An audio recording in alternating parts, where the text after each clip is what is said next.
Good afternoon, everyone.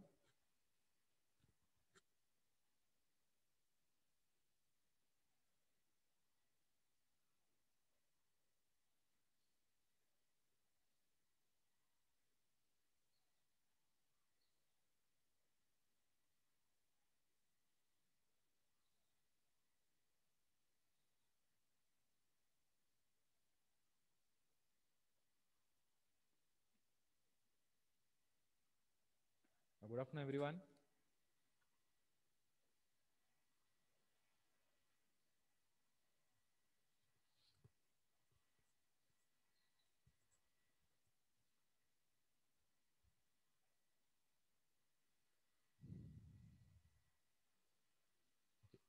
So we'll be starting with the module on taxation. Uh, we started our discussion with capital gains. We saw what do you mean by capital asset. Then we saw what are the different, how do we categorize capital assets into long-term capital assets and short-term capital assets. We saw what is the difference between short-term capital gain and long-term capital gain. Okay. And we have also seen things like what do you mean by the word transfer? Okay, what are special transfers? And next, we have also gone to mention that transactions, though they appear transactions that they appear as transactions, but they are not regular transactions, and therefore they cannot be regarded as transfers. So the heading here is transactions that are not regarded as transfers. So we have seen all those conditions on this particular slide and the next slide, that is slide number 8 and 9. So up to this particular point is what we have completed everything. Now we go ahead and start our discussion with the next part, that is what we call as the full value of consideration. Okay, so full value of consideration is nothing but with the common acronym that we are going to use hereafter, we call it as FVC, that is full value of consideration. Okay, now generally what happens is, you might have seen that whenever people sell something, especially you might have come across, whenever you are trying to sell a two-wheeler or whenever you are trying to sell a house, there are some people who are involved in this particular transactions. We generally refer to them as agents or middlemen. Apart from that, while you are selling something or while you're buying something, there is some amount of taxation that is also going to be levied upon you. So this, it could be either you might have experienced this in the form of VAT, that is value added tax, or you might have experienced this in terms of service tax, or you might have experienced this recently as GST. So what are these? Basically, these are taxes, or these are taxations or fees that are levied by the government of India. We call them as taxes. Now, what happens is, whenever we are deriving the full value of consideration, what do we need to know is basically, say for example, uh, I have a house, and that particular house I want to sell it off, right? And to sell that particular house, there are certain costs that I have to incur, there are certain fees that I have to pay. That is what I'm going to pay. Now, by incurring all these costs or incurring all these expenditures, I finally sell my house to a particular value. Let us say I sold my house for 50 lakh rupees. Now, out of these 50 lakh rupees, what I've got, everything cannot be charged to capital gain because I have got 50 lakhs. Out of this 50 lakhs, I have to deduct the purchase price of that particular asset. Let us suppose I have purchased the house for, say, around 25 lakhs. So 50 lakhs, I sold the house, I purchased the house for 25 lakhs. Okay. Now, in this 25 lakhs that I have got as profit or that I have got as gain, this entire amount is not my gain because I have considered only the full value of transactions. Out of that, what is my expenditure is I have not considered here. So whenever we arrive at any capital gain or any capital profit that we generate out of a long-term capital asset or a short-term capital asset, we first have to find out the full value of consideration. That means the total value that you're going to get by selling a particular asset, that is what we call as full value of consideration. Now there are various things that are involved in this. That is what we are going to consider. So first point clearly says that the full value of consideration means the full price without any deductions. The first point itself is very clear on that. The next point says full value of consideration is the consideration received by the transfer in lieu of asset being transferred. So the full value of consideration is that particular amount that you receive by selling a particular asset. It cannot happen, it is just not possible that you receive some value in terms of money, okay, for a particular asset, and that particular asset was never sold. It cannot happen. So first of all, you have to look for the word transfer. Is there a transfer of asset? If the answer is yes, then what is the full value of consideration that you have received? This is the second question that you have to ask. So full value of consideration is nothing but it is a full price without any deductions. It is a consideration received by the transfer in lieu of assets being transferred. Okay, it could be in cash or kind. That is very important. And if it is received in kind, okay, the fair market value of such an asset should be taken into account. Okay, so these 3 points are very important for us to understand. Okay, next we have full value of consideration does not mean market value of the asset. It means all the values, that all the costs that are involved to transfer that particular asset. Okay, next is adequacy or inadequacy of the consideration is not relevant to determine full value of consideration. Okay, and FVC is received in installment in every year. The entire FVC is to be considered for capital gain. Okay, so this is a condition that we have to understand when we come to concept of full value of consideration. I will pause here for a minute. I will give you time to think over this particular slide. Come back to me quickly if you have not understood any point in this particular slide.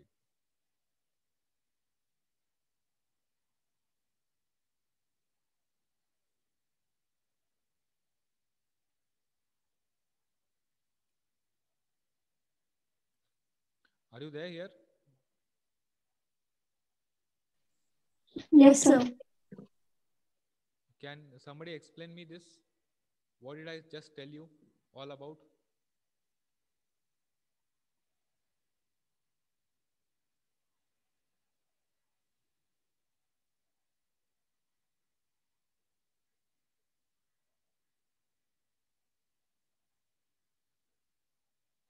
I want everyone to come in the video mode, please.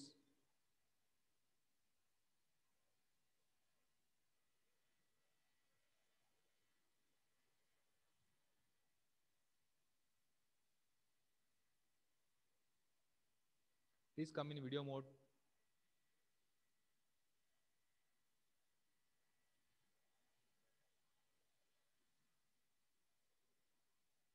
Yeah, Vishaka, can you explain me point number 4?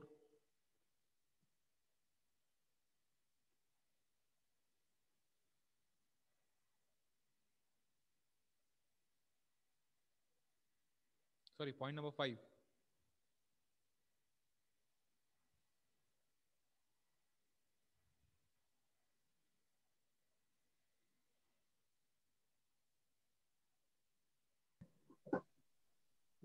Hello, sir. Okay, can anyone explain me what do you mean by point number 5?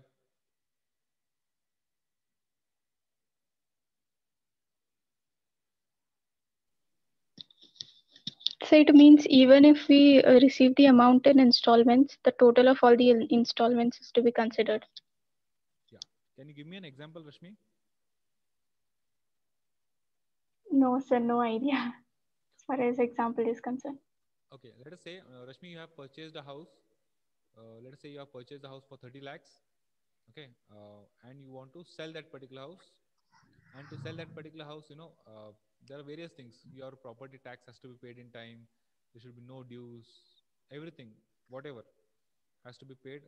So finally, when you decide to, the cost of the house is coming up to, by the way, the cost of your flat or house, whatever it is, it's coming up to say around 50 lakh rupees. Plus, you have a car parking on your name. Okay, so car parking is, I'll say, another 1 lakh rupees. So total value of your house is coming up to 51 lakh rupees. Is that clear? You Yes. purchased it for 30 lakhs.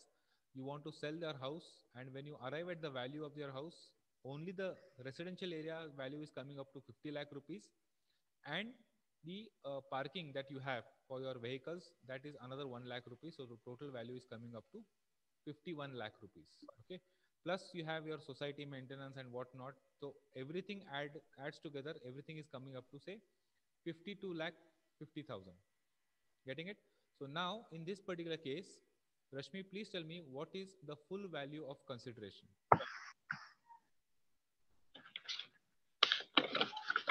So just a second. Yeah.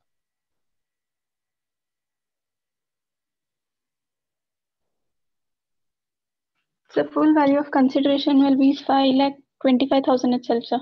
No, no, no. Full value of consideration. How much are you going to receive when you sell your house? That is full value of consideration. Consideration means money. How much money Yes, are sir. you going to receive after you sell your house? So you said I purchased the house earlier at 30 lakhs, right, sir?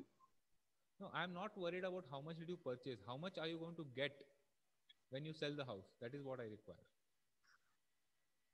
So, but that's what capital gain is difference of the uh, price at which we bought it and then at the price at which we sell it, right, sir? Agreed, agreed. We are not calculating capital gain. We are calculating full value of consideration. So in your case, Yes, sir. Rashmi, 52 lakhs 50,000 is the full value of consideration. So I said earlier that 52 I lakhs did not get it. 50,000 is the full value of consideration. I did not get it. I did not get it. So I told the same. Okay, fine. So out of this 52 lakh 50,000, we call this as a full value of consideration. Okay. Now, you decide to sell this house and I am the buyer of your house. I tell you, Rashmi, that I am okay with this particular price. I will purchase your house for 52 lakh 50,000. But right now, I have only 5 lakh rupees in with me. So take this 5 lakh rupees and no, we will enter into a contract. So in this particular case, point number 5 says whether the consideration that I pay you, whether it is adequate means 52 lakh 50,000, whether it is adequate or inadequate, that is not important. Okay, whenever you are calculating full value of consideration, the actual value has to be considered. That is 52 lakh 50,000 only has to be considered. That is the meaning of it. Okay. Yes, sir. The next point says if full value of consideration is received in installments in every year, the entire full value of consideration has to be considered for capital gain. That is what it said. So Yes, sir. even if you receive money in parts, there is no harm in receiving the money in parts or there is no harm in paying the money in parts. But when it comes to ascertaining the capital gain, the entire amount has to be considered. That is what this particular slide talks about. Nothing else. Yes. Yeah. The next slide talks about how do we ascertain cost of expenditure or cost of transfer. So it's very simple. Whenever you are transferring any capital asset, we require the help of certain people, right? It could be a broker, it could be an agent, it could be a middleman, it could be anyone. So, and all these people, whenever they render their services, they are not going to render their services free of cost. They are going to take certain percentage, certain money with from us. Okay. So this particular slide says expenditure incurred wholly and exclusively in connection with such a capital transfer of capital asset is deducted from full value of consideration. Now, out of this 52 lakh 50,000 that I'm going to pay Rashmi for the purchase of her house, okay, whatever money that Rashmi is going to receive, the entire amount of money will not be chargeable to tax because she might have appointed certain broker to help her in carrying out this particular transaction. So all those charges have to be removed. So that is what it says. Point number 2 says cost of cost of expenditure on transfer of capital asset could be in terms of brokerages, it could be in terms of commission, registration fees, traveling expenses, and many more. Okay. uh, when I say the word many more, it has to be with respect to the sale of capital asset that is in question.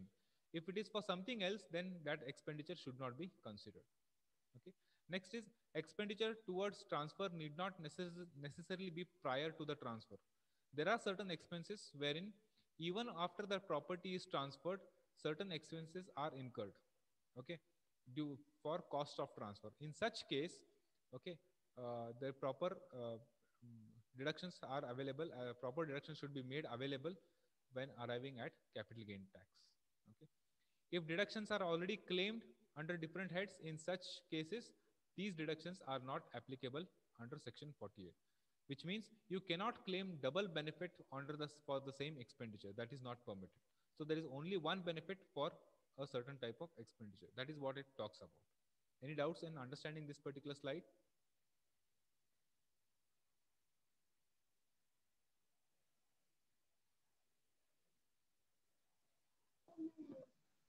No, sir. Okay. Can anyone explain me point number three?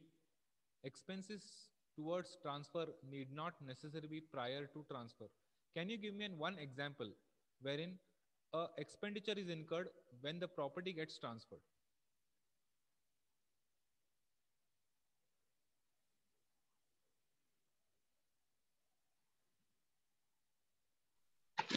So sale deed. No, sale deed happens before the transfer, right? Only when you sell the sale deed, then the transfer happens. Before sale deed, how can the transfer happen? So the cost of stamp registration fees will be there. Cost of stamp registration fees all prior to transfer. Now, how will you see, Rohin? When Oh, no, no, prior to transfer. Yes, sir, yes, sir. all are before transfer. I'm saying after Yes, sir, transfer. yes, sir. Give me an example wherein expenses incurred towards transfer is not prior but after.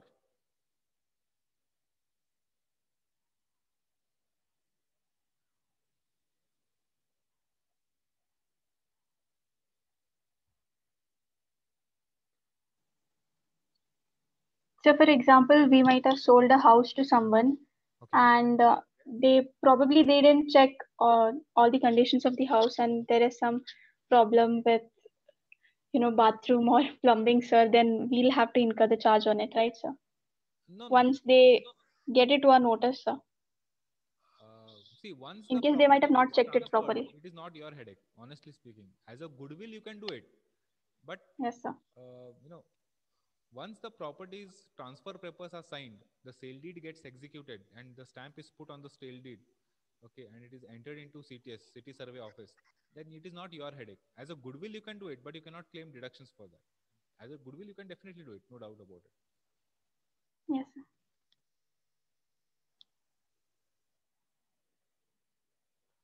Do you pay commission to the broker before the transfer or after the transfer?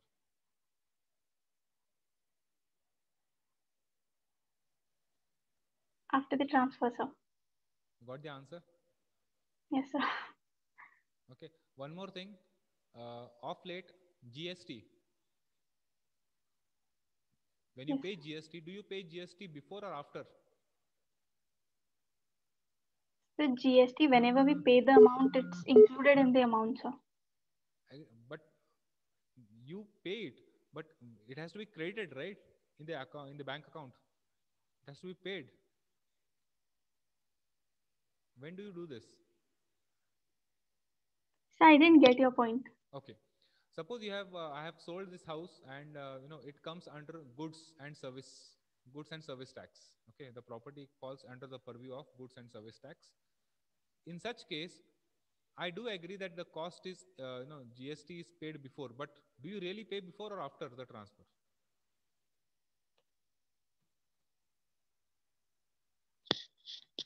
So after the transfer, maybe. Yeah, it is after the transfer. Right. Yes. So these are expenses which are not necessarily incurred prior to transfer, but things like payment of GST, claiming of input credit tax, then claiming of paying of brokerage and commission. These are all expenses which are incurred after the transfer takes place, because you need to have the guarantee, right? The transfer has to happen, and only when the transfer happens, then you pay all these charges. Okay. Anyways, when we come to GST, we'll study in detail about it. So this is a slide that talks about what are the cost of expenditure on transfer is involved. Okay. Next we have cost of acquisition. How do you ascertain the cost of acquisition? That is very important for us to understand. Okay. Now, uh, there are various types of costs that we have to incur. Okay. So what are the costs that are there for financial assets? What are the costs that are there for other assets? All are mentioned in this particular slide. So this slide basically talks about what is the cost of acquisition in case of only financial assets. Now please understand, when I talk about financial assets, I'm talking about shares. So whatever is the market price of the share, at the market price when you buy the share, that is the cost of acquisition. If the shares of the company are not listed, then whatever is the book value of the share, that value has to be considered as cost of acquisition. Getting it? Next, for bonus shares, the word bonus itself means it is free. The word bonus itself means it is free. That means there is no cost of acquisition as far as bonus shares is concerned. So it is nil.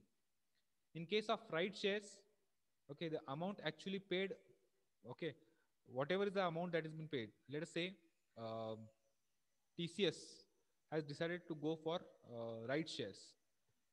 Market price of TCS is 2160. I'm just giving an example. 2160 is the market price of TCS, one share of TCS.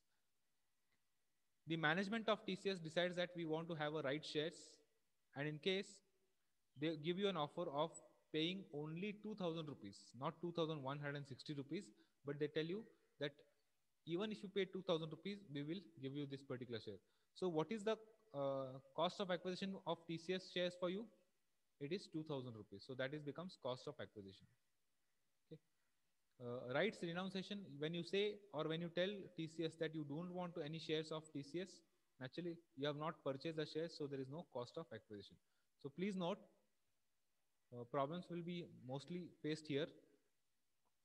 Uh, Cost of acquisition for shares has to be at original cost, whatever is the market price in case of listed share, or for unlisted shares, whatever is the book value of shares, that has to be considered.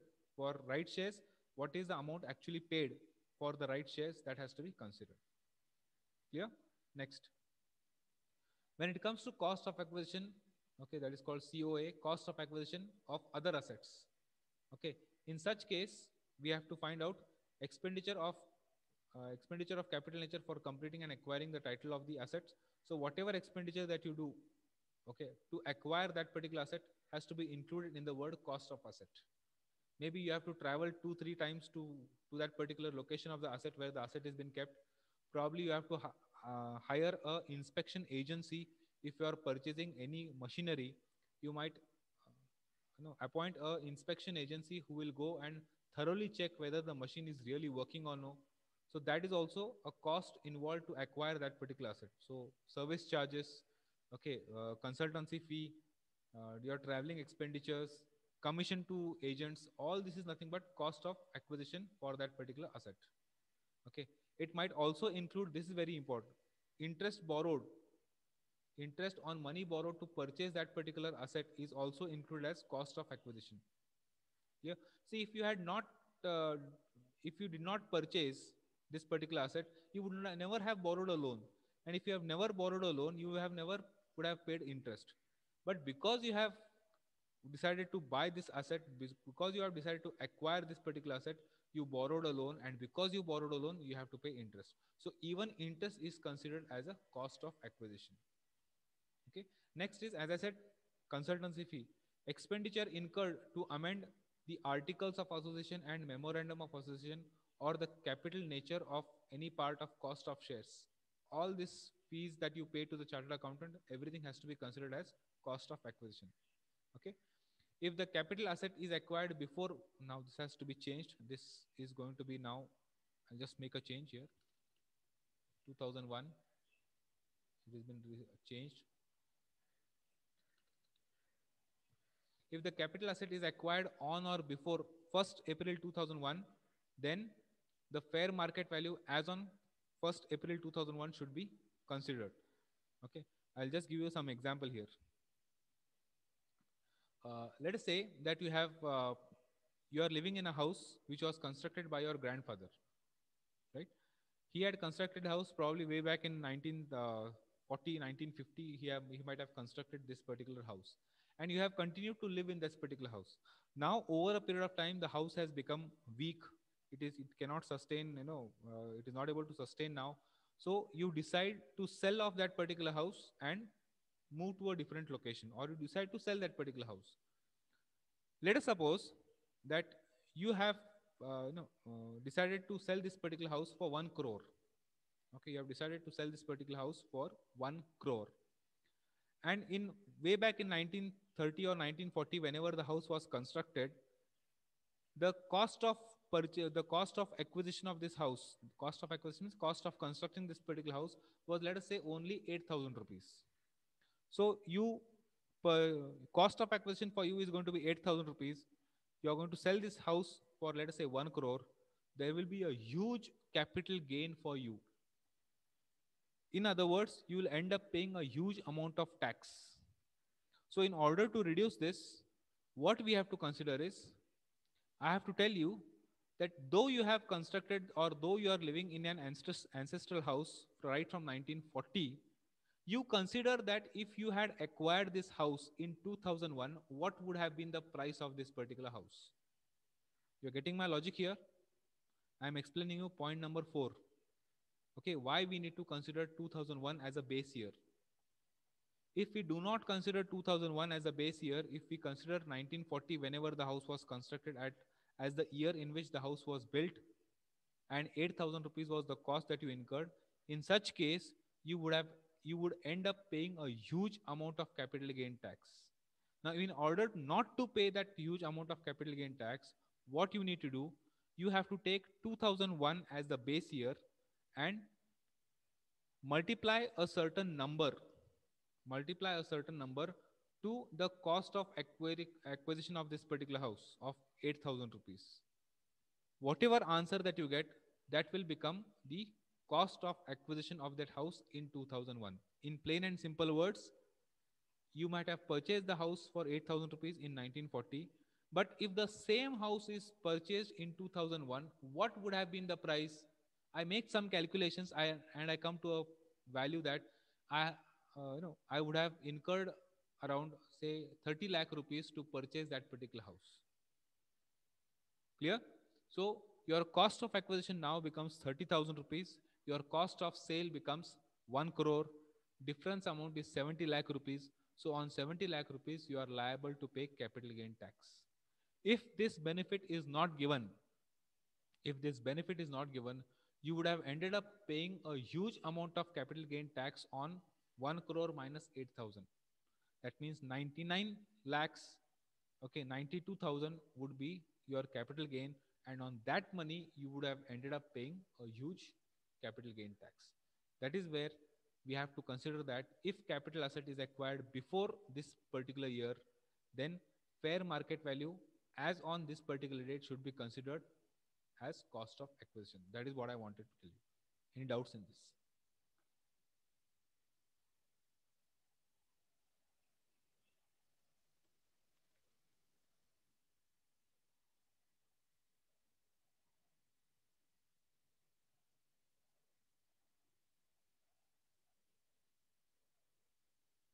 Any doubts in this? Sir, before if Pona shares are acquired by the SSC before 1481, then we have to consider that value, no sir, 1481. But now these have changed to 2001, sir.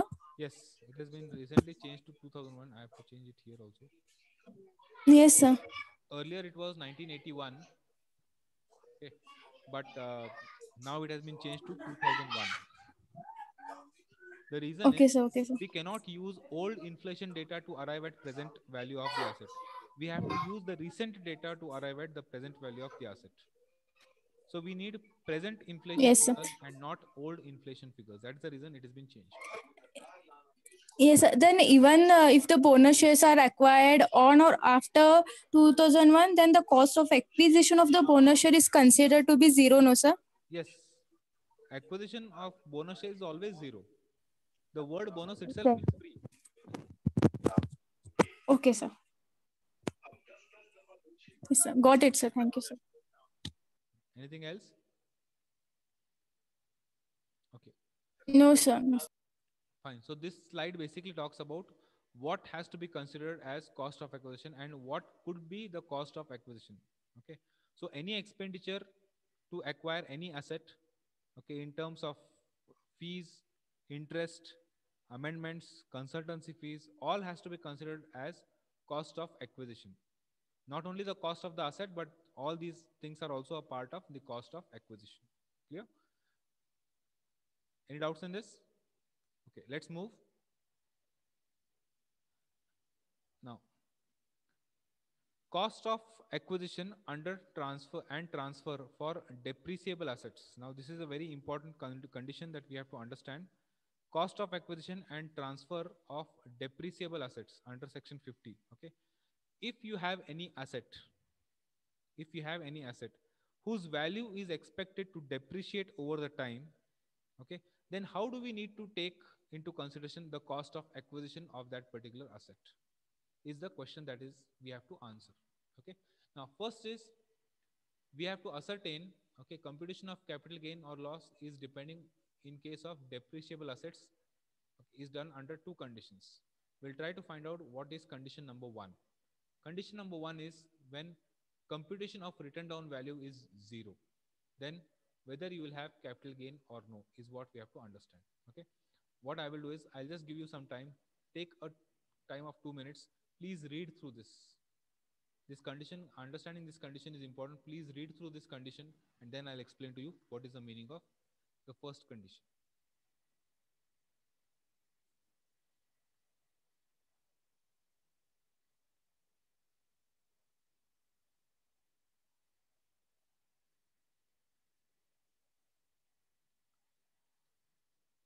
And before I forget, there's one important announcement.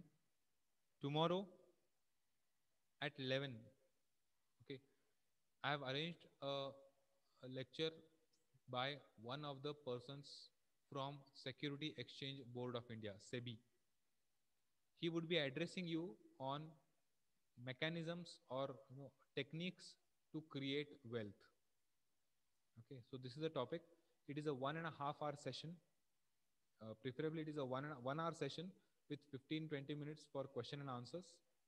Okay, the way we had last time, it would be on similar basis, but the speaker is different and the topic is different. So from 11 to 12:30, there would be a session. Okay, and it would be done.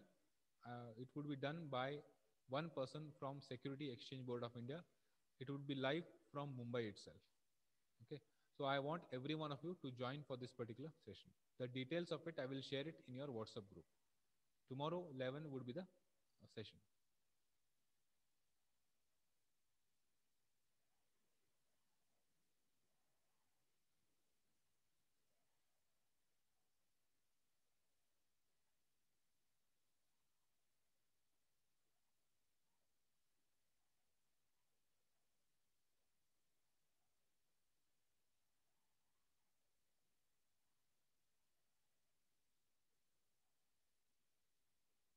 Please go through this particular slide.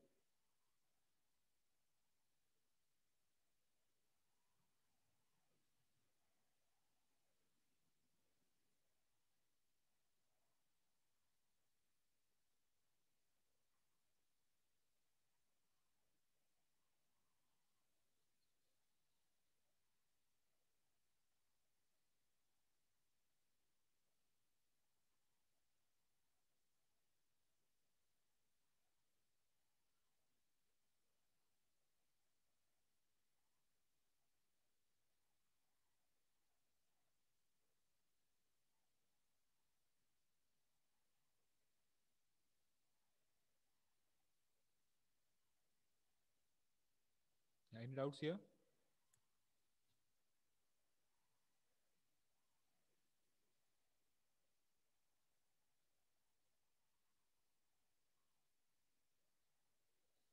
All of you have studied depreciation problems in your second semester or probably first semester. I think second semester you have studied depreciation. Yes, sir. All of you know what do you mean by block of assets?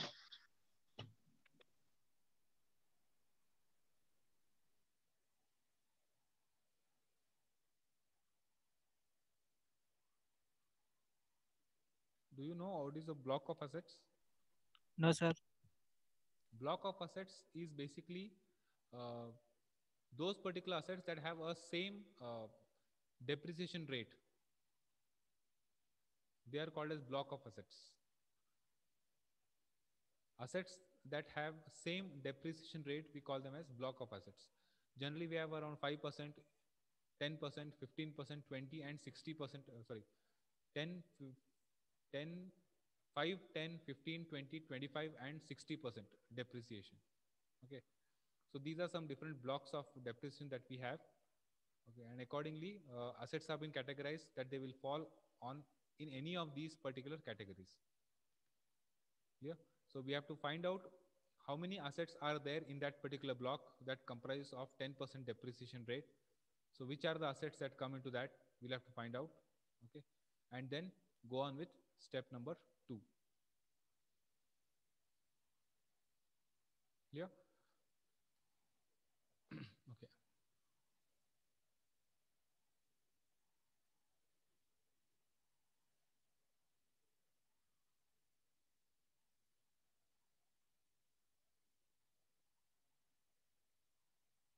What I will do is I will take a problem tomorrow on this particular condition and the next condition.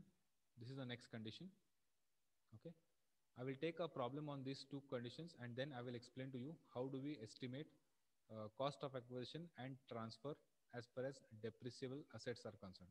So first condition is when the block is 0 and second condition is when the block is empty. So under these two conditions, we can understand how do we arrive at the cost of acquisition. And believe me, in your final exam, you will get sure shot one problem on block of assets and transfer.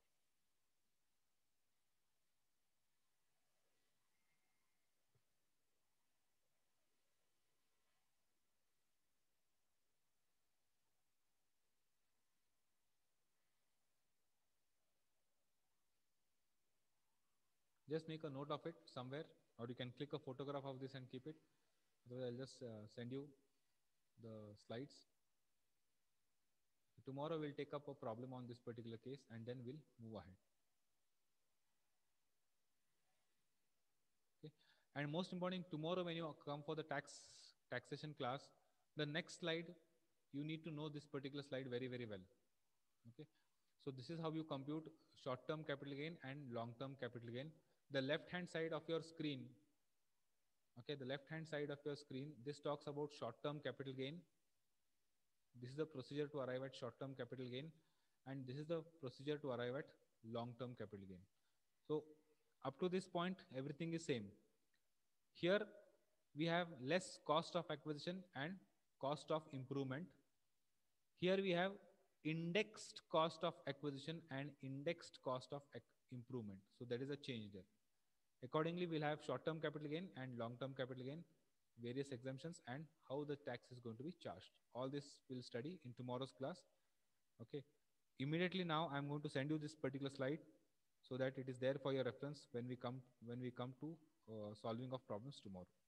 Is that okay? So I'll stop the class here. I just want to take the attendance.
Thank you.